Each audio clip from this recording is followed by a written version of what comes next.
How unfortunate, Lady Margaret Whitmore said in German, lifting her crystal glass, that Blackthorn's new Duchess possesses neither breeding nor understanding enough to know when she is being insulted.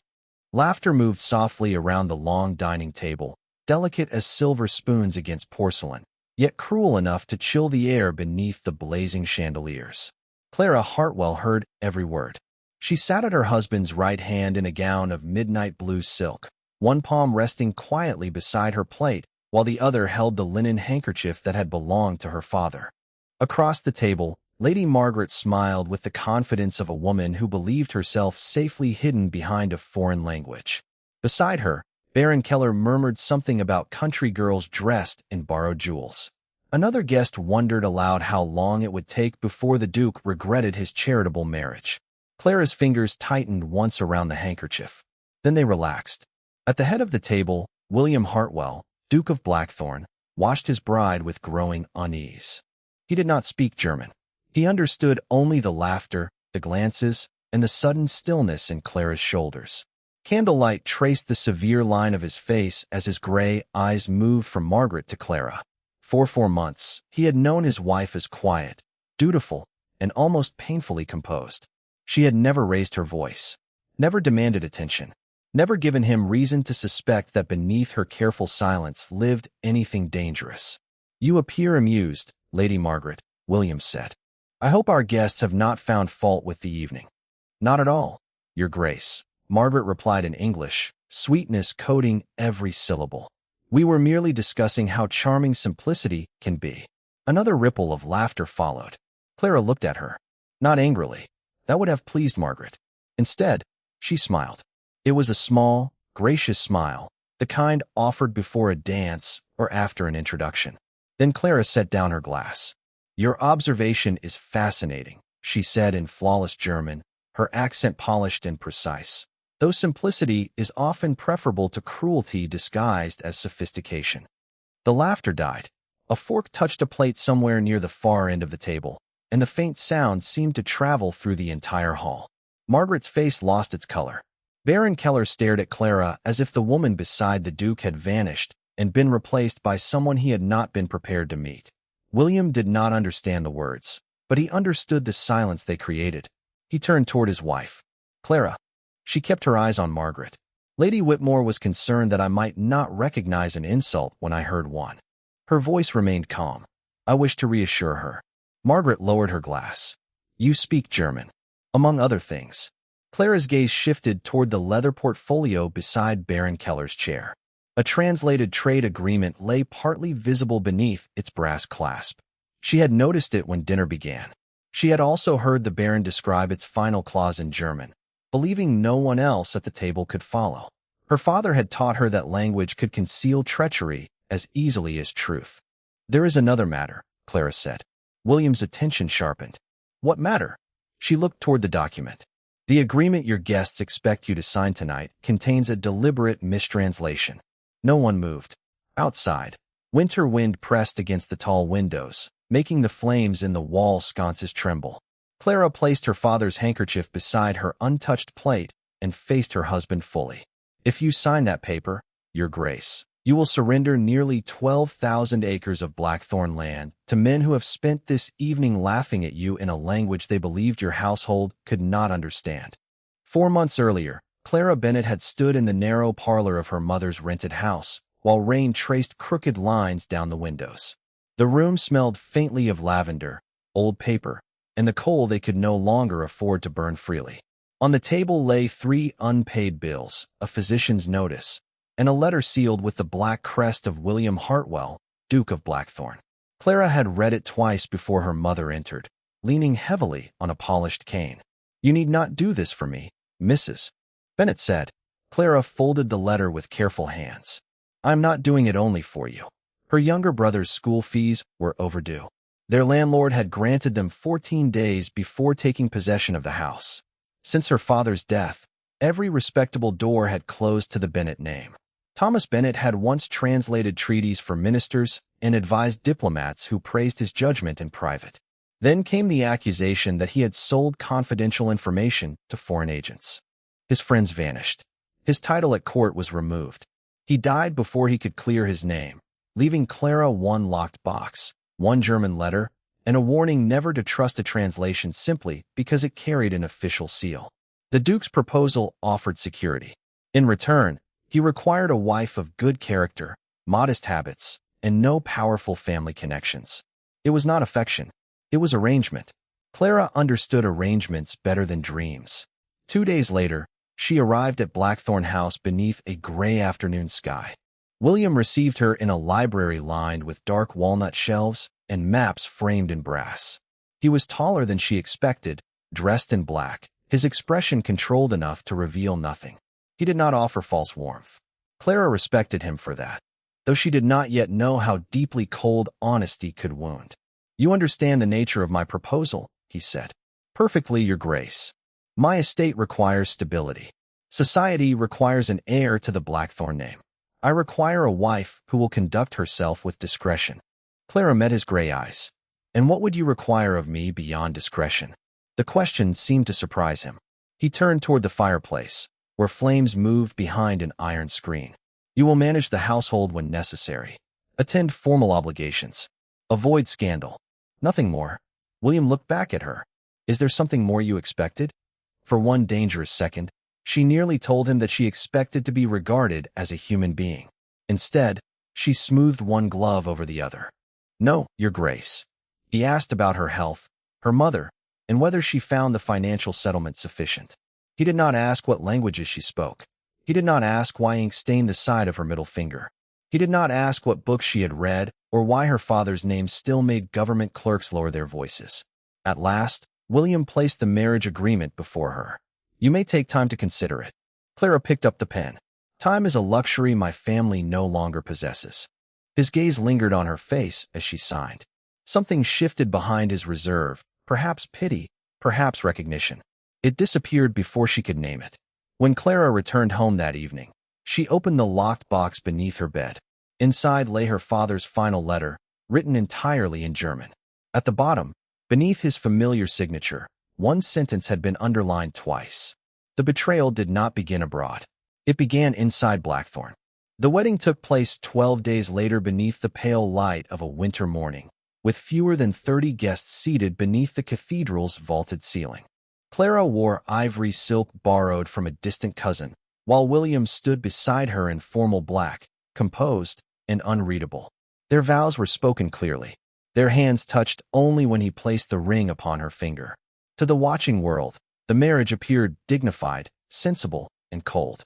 Blackthorn Hall received its new Duchess with polished floors, silent corridors, and portraits of women who seemed to judge her from gilded frames. The household staff expected arrogance from a woman suddenly raised above her station. Instead, Clara learned their names. She asked which rooms leaked during heavy rain, which families on the estate needed winter coal, and why the kitchen accounts showed twice the usual cost for flour. Within 3 weeks, the missing funds had been traced to a dishonest supplier.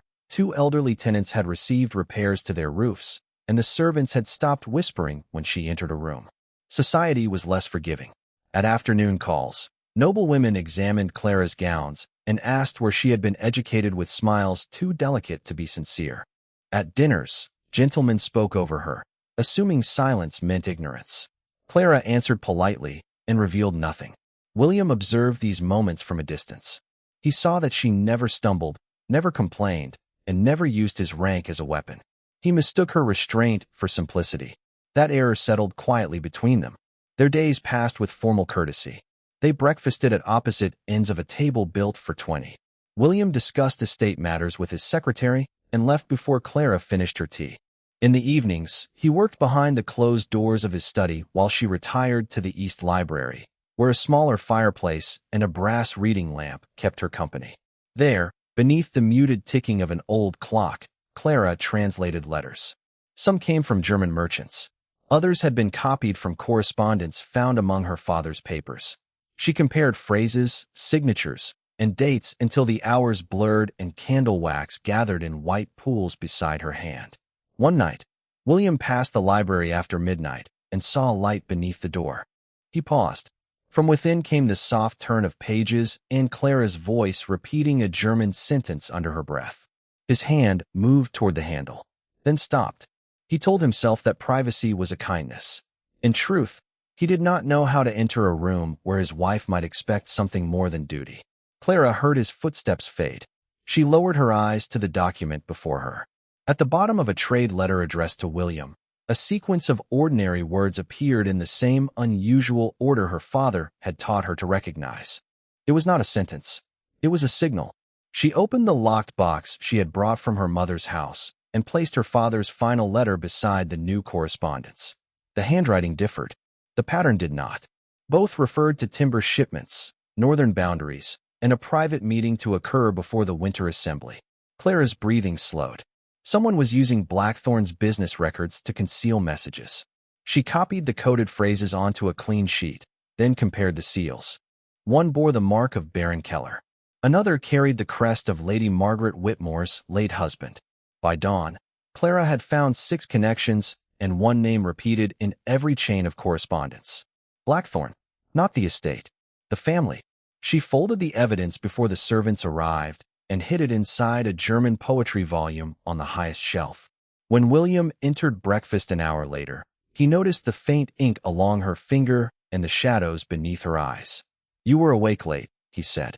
Clara lifted her teacup. "So were you." For a moment, his gaze held hers. He almost asked why. She almost told him everything. Then his secretary entered carrying a silver tray filled with invitations, and the moment closed. On top lay a card from Lady Margaret Whitmore, accepting William's invitation to the winter dinner and promising to bring several distinguished guests from Germany. The days before the winter dinner passed beneath a tightening silence. Blackthorn Hall filled with flowers, polished silver, and servants carrying crates of wine through corridors that had not hosted foreign guests in years. Clara supervised every detail with calm precision, yet her thoughts remained fixed on the hidden correspondence in the East Library. Each evening, she compared seals and phrases until the pattern became impossible to dismiss. Baron Keller's name appeared beside shipping routes that crossed Blackthorn land. Lady Margaret's crest appeared on letters discussing boundaries that did not belong to her. William's late father was mentioned only once, but the single reference was enough to make Clara's heart turn cold. He had known, perhaps not everything, but enough. On the afternoon of the dinner, William found Clara standing before the long mirror in her dressing room, while her maid fastened the final buttons of a midnight blue gown. He paused at the doorway, unaccustomed to seeing her surrounded by candlelight and silk rather than ledgers and household keys. "The German delegation arrived early," he said. "Lady Margaret has brought Baron Keller and 2 ministers from Hamburg." Clara met his reflection in the glass. "Then tonight matters more than you suggested." William's expression shifted. "It is a trade dinner, not a trial. Sometimes the difference depends upon who controls the translation." He studied her for a moment. "You have said that before. My father said it first." The room grew still. William knew the outline of Thomas Bennett's disgrace, as all of society did, but he had never asked Clara for the truth. Now the question reached his lips too late. Footsteps sounded in the corridor, followed by the announcement that the guests were assembling. Clara turned from the mirror and offered him her gloved hand. "We should not keep them waiting." He took it, and for the first time since their wedding, his grasp lingered. Downstairs, Lady Margaret stood beneath the chandelier in silver-gray satin, smiling as if Blackthorn Hall had always belonged to her. Her gaze moved over Clara with polished amusement. "Your Grace," she said to William, "you have made the house almost cheerful again." Then she turned to Clara. "And you, Duchess, have adapted remarkably well." The words were courteous. The tone was not. Dinner began beneath the glow of 100 candles. At first, the conversation remained harmless. Weather, music, shipping costs. Margaret asked Clara whether she preferred embroidery or watercolor, as though no other subjects could possibly interest her. Baron Keller questioned whether she found estate accounts difficult. Clara answered simply, offering no defense. William noticed the questions, but not the purpose behind them. When the leather portfolio containing the trade agreement was placed beside Keller's chair, Clara felt the evening change. The Baron leaned toward Margaret and spoke in German about the final boundary clause. Clara kept her eyes on her plate. The wording was wrong. Not careless. Deliberate. The agreement would shift nearly 12,000 acres of northern woodland into a private holding controlled through Keller's associates. Margaret glanced toward Clara, then said in German that the new Duchess looked frightened by grown conversation. A minister smiled. Keller added that poverty often taught obedience more effectively than education. William heard the laughter and looked toward his wife. Clara's face remained composed, but one hand had closed around her father's handkerchief. He could have stopped the conversation without understanding it. He could have demanded courtesy beneath his own roof. Instead, he waited, unwilling to risk offending guests whose signatures he believed he needed. Clara saw his hesitation. That wounded her more deeply than Margaret's contempt. Then Margaret raised her glass and offered one final insult. Certain the woman beside the Duke could not understand a syllable. Clara released the handkerchief. She placed her glass upon the table, and she smiled. Clara's answer returned the room to the present, where every face around the table had gone still. Margaret lowered her glass by a fraction. Baron Keller's hand remained frozen above the leather portfolio. William looked from his wife to the men who had expected his ignorance to protect them. "Explain," he said. Clara turned toward Keller. The German version states that Blackthorn grants temporary transport access across the northern woodland. The English version grants permanent control of the land itself. Keller recovered first. A clerical mistake. No, Clara's voice was quiet. The same phrase appears in 6 earlier letters, always altered in the same way. She looked toward the portfolio. A mistake changes shape. A plan repeats itself. One of the German ministers shifted in his chair. Margaret's expression hardened. "You speak with great certainty for someone outside diplomatic affairs." Clara met her gaze. "My father spent 20 years inside them." The name moved through the room before anyone spoke it. Thomas Bennett, the disgraced translator. The man society had condemned with the ease of people who preferred scandal to evidence. William felt something inside him tighten. He had known Clara's father had fallen from favor. He had not known that his wife carried the training, memory, and precision of the very man whose reputation had been destroyed. "Your father was convicted of betraying confidential correspondence," Margaret said. "He was accused," Clara replied. "Those are not the same thing." Baron Keller gave a thin smile. "And now his daughter discovers treason in every misplaced word." Clara reached for the portfolio. Keller placed his hand over it. The movement was small. It revealed everything. William rose. The scrape of his chair against the floor sounded louder than any shout. "Remove your hand." Keller looked up. For the first time that evening, uncertainty entered his face. He obeyed. William passed the document to Clara. She opened it beneath the candlelight and turned several pages with steady fingers. "Here," she said. "The English text uses the word access. The German text uses a legal term that transfers possession.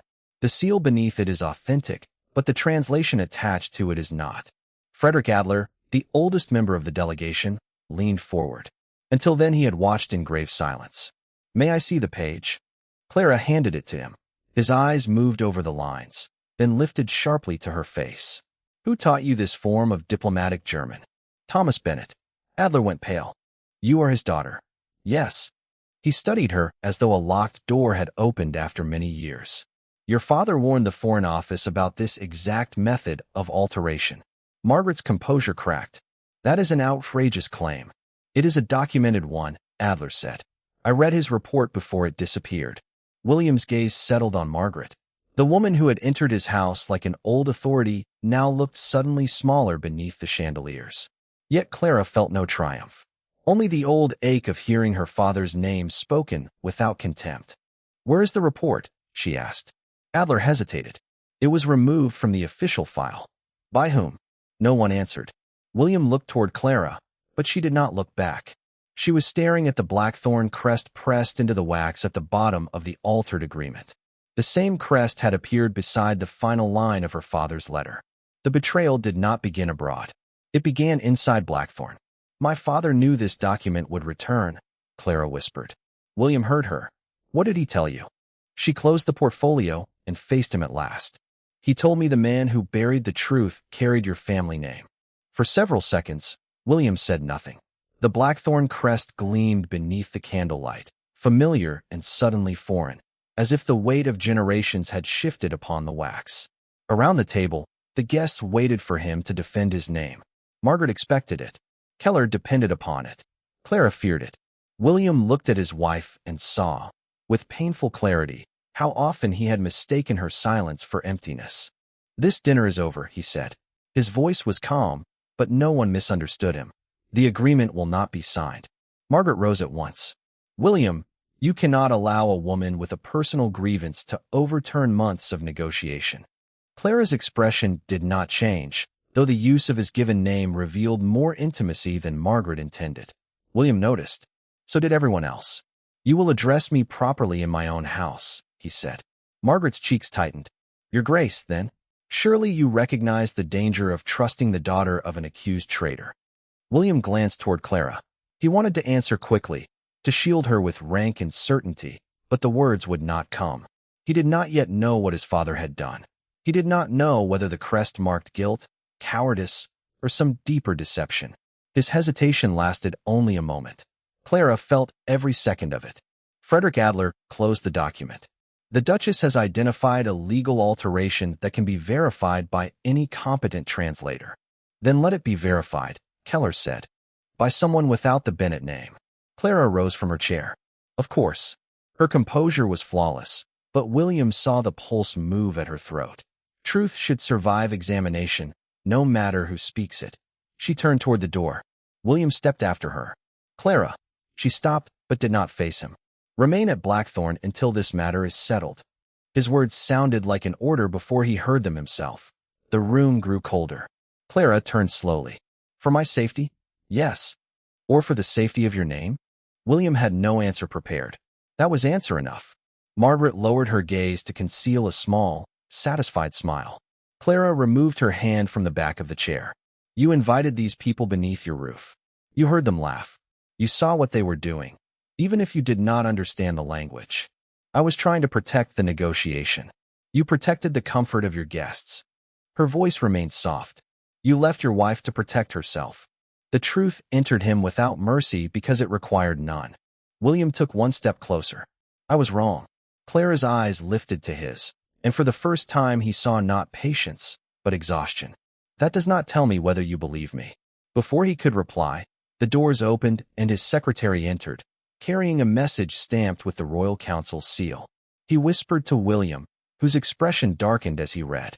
The council had already received a complaint accusing Clara of altering diplomatic papers to clear her father's reputation. She was ordered to remain available for questioning. Margaret did not look surprised. Clara noticed. "How quickly they learned of a discovery made less than an hour ago," she said. Every gaze turned toward Margaret. "Coincidence," Margaret replied.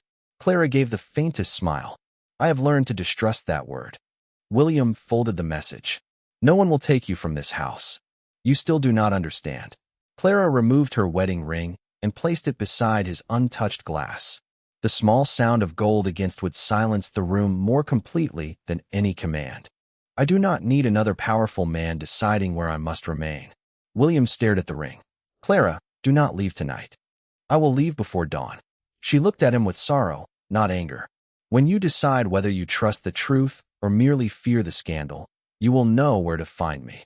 Then she walked from the hall, carrying neither the agreement nor her father's handkerchief. William remained beside the table while winter wind pressed against the windows.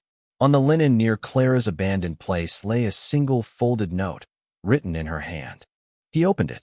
There were only 7 words. "Silence is not always the same as honor." Before dawn, Clara's carriage disappeared beyond the iron gates of Blackthorn Hall, its lanterns fading through the winter fog until William could no longer see them. He remained at the window long after the sound of the wheels had vanished. Her ring lay in his palm. Small, cold, final. By sunrise, the guests had gone, leaving behind empty glasses, unfinished conversations, and the bitter scent of extinguished candles. William entered the East Library for the first time since Clara had become his wife. The room was warmer than he expected. A shawl rested across the back of a chair. 3 pencils had been arranged beside an open ledger. On the desk stood a cup of tea gone untouched, and beside it, the German poetry volume Clara had returned to the shelf before leaving. William reached for it without knowing why. A folded page slipped from between the covers. Then another. Then dozens. Translations. Shipping records. Copies of letters. Names of merchants, ministers, and land agents connected by Clara's careful notes. Her handwriting filled every margin with questions he had never thought to ask. He read until the morning light turned gray. She had discovered that Keller's associates had purchased timber rights through false companies. She had found missing payments in the estate accounts and quietly restored them before the losses could reach the tenants. She had written recommendations for the children of servants who showed unusual promise in mathematics and languages. William sat in her chair, surrounded by the evidence of a life unfolding beneath his roof, while he had remained too distant to witness it. At the bottom of one page, Clara had written, "A household is not protected by walls. It is protected by attention." He closed his eyes. She had protected Blackthorn before Blackthorn had protected her. Near noon, Frederick Adler arrived carrying a narrow wooden case sealed with dark wax. "I should have brought this years ago," he said. Inside was a copy of Thomas Bennet's missing report. William read the first pages in silence. The report described altered treaties, concealed land transfers, and correspondence routed through Blackthorn accounts. At the end appeared a signed statement from William's father. The late Duke had confirmed Thomas Bennet's findings. He had also requested that the inquiry be delayed to prevent public scandal. The delay became silence. The silence became accusation. Thomas Bennet lost everything because a duke had feared embarrassment more than injustice. William lowered the paper. "My father knew." "He knew enough," Adler said. "He intended to correct the record, but intention is a poor substitute for courage." William looked toward Clara's empty chair. The truth was no longer complicated. It was merely painful. His father had buried one innocent man beneath the Blackthorn name, and William had nearly buried that man's daughter beneath the same cowardice. He rose and summoned his secretary. "Send notices to every guest who attended last night. Invite them back 3 days from now." "For what purpose, Your Grace?" "To witness the truth." William placed Clara's ring inside his coat pocket. "And send word to the royal council that I will testify under my own name." His secretary hesitated. That could damage the family. William looked at the report bearing his father's signature. The family was damaged when it chose silence. That afternoon, he rode to the modest house where Clara had returned to her mother. Snow had begun to fall, covering the road in white, but William did not turn back. For the first time in his life, he was not traveling to preserve Blackthorn. He was going to confess what Blackthorn had destroyed. William found Clara in the narrow parlor where she had first read his proposal, seated beside her mother with the morning light resting across a stack of papers. She did not rise when he entered.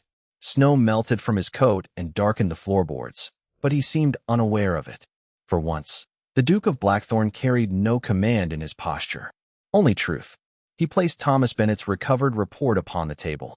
Clara looked at the familiar seal, then at Frederick Adler's signature beneath it. Her breath caught, though her face remained still. "My father was innocent," she said.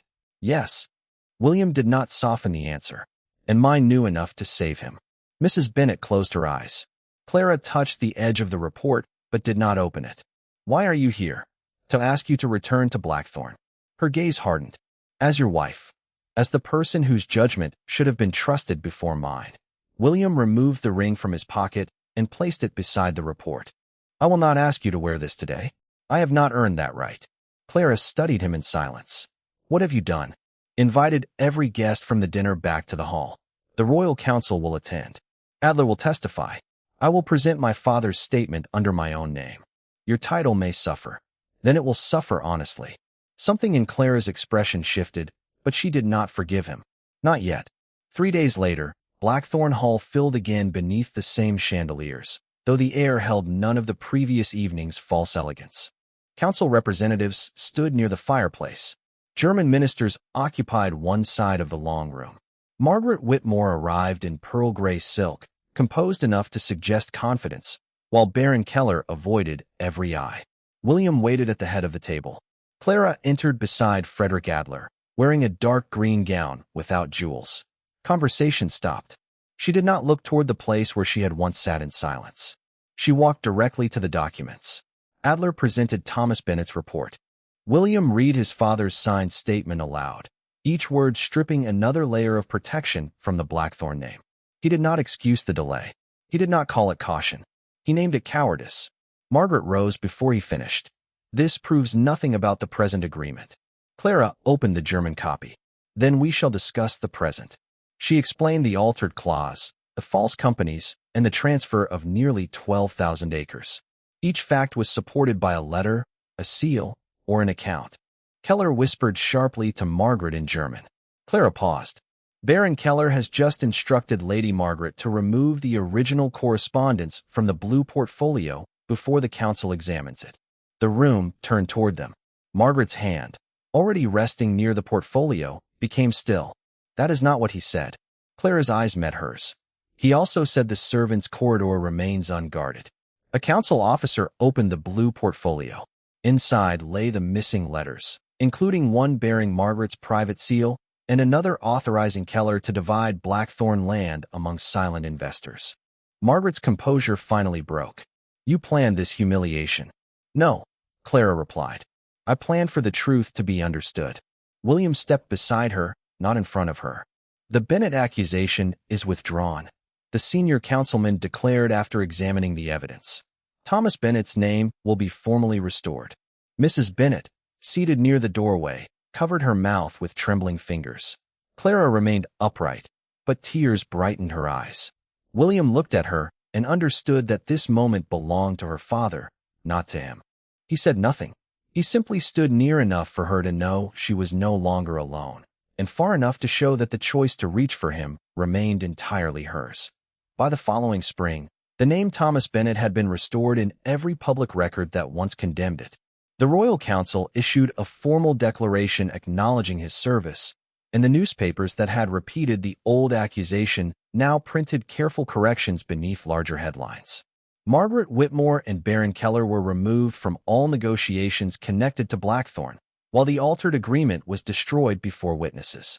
Yet for Clara, justice did not arrive like triumph. It came quietly, in the sight of her mother reading Thomas's cleared name by the window, and in the return of letters from former friends who had once been too afraid to write. Blackthorn Hall changed as well.